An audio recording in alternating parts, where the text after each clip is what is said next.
Welcome back to Pramodini kitchen channel. ఇవాళ నేను తయారు చేయబోయే రెసిపీ మెంతికూర, టమాటా, క్యారెట్, పెసరపప్పు. దీనికి కావలసిన పదార్థాలు: పచ్చిమిర్చి, ఆనియన్, కర్రీ లీఫ్. తయారీ విధానం చూద్దామండి. ముందుగా స్టవ్ వెలిగించాను, ఐరన్ కడాయి పెట్టుకున్నాను. అది హీట్ అయింది. ఆయిల్ 50 గ్రామ్స్ వేసుకున్నాను.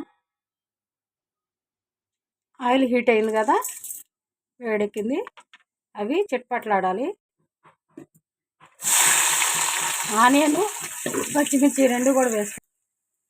ఇప్పుడు ఒకసారి కలుపుకుందాం. ఇవి రోస్ట్ అవ్వాలి, ఆయిల్ గోల్డెన్ బ్రౌన్ కలర్గా రావాలి. ఇప్పుడు ఈ విధంగా ఉన్నప్పుడు క్యారెట్ ముక్కలు వేసుకున్నాను. ఒక 2 మినిట్స్ ఉంటే ఆనియన్స్ గోల్డెన్ బ్రౌన్ కలర్లోకి వస్తాయండి. ఇప్పుడు ఈ విధంగా ఉన్నప్పుడు కరివేపాకు వేసుకుందాం. అట్లానే పెసరపప్పు ఉన్నాయి కదండి, ఆ పెసరపప్పు వేసుకుందాం. ఇది కలుపుదాం ఈ విధంగా.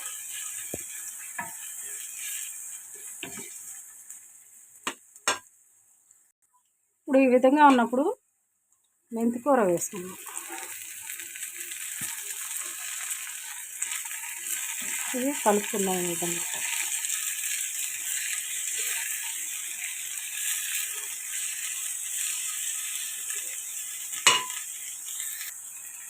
టమాటా వేసుకుందాం. అంతా కలిపి పెట్టుకుందాం.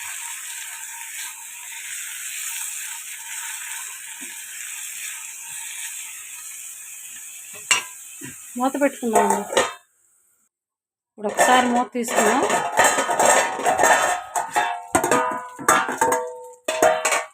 ఈ విధంగా ఉంది కదా, ఒకసారి కలిపి పెట్టుకుందాం. కళ్ళుప్పు వేసుకుంటున్నానండి. నేను మా రుచికి తగినట్టు వేసుకుంటున్నాను, 1 టేబుల్ స్పూను. మీరు కూడా మీ రుచికి తగినట్టు వేసుకోండి. ఈ విధంగా కలిసే విధంగా అంతా కూడా కలిపి పెట్టుకోవాలి. సాల్ట్ వేసుకుందాం. 1/2 టేబుల్ స్పూన్ సాల్ట్.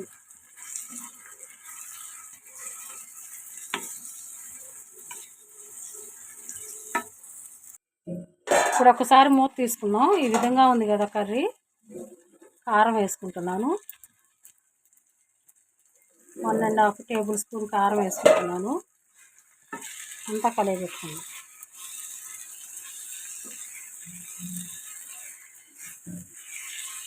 అండి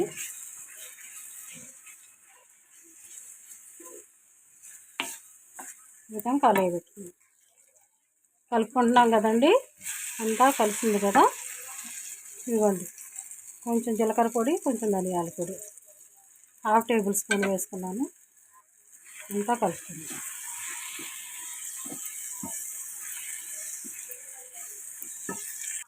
ఒకసారి కర్రీ చూసుకుందాం. కర్రీ రెడీ అయిందండి. ఆయిల్ అంతా పైకి వచ్చింది కదా, కర్రీ రెడీ అయిపోయింది. స్టవ్ ఆఫ్ చేసుకుందాం.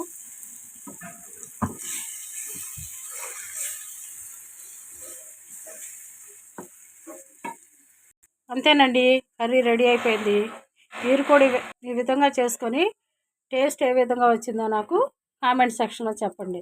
నా వీడియో కానీ మీకు నచ్చినట్లయితే please do like, share and comment. And don't forget to subscribe, click the bell icon. Thank you.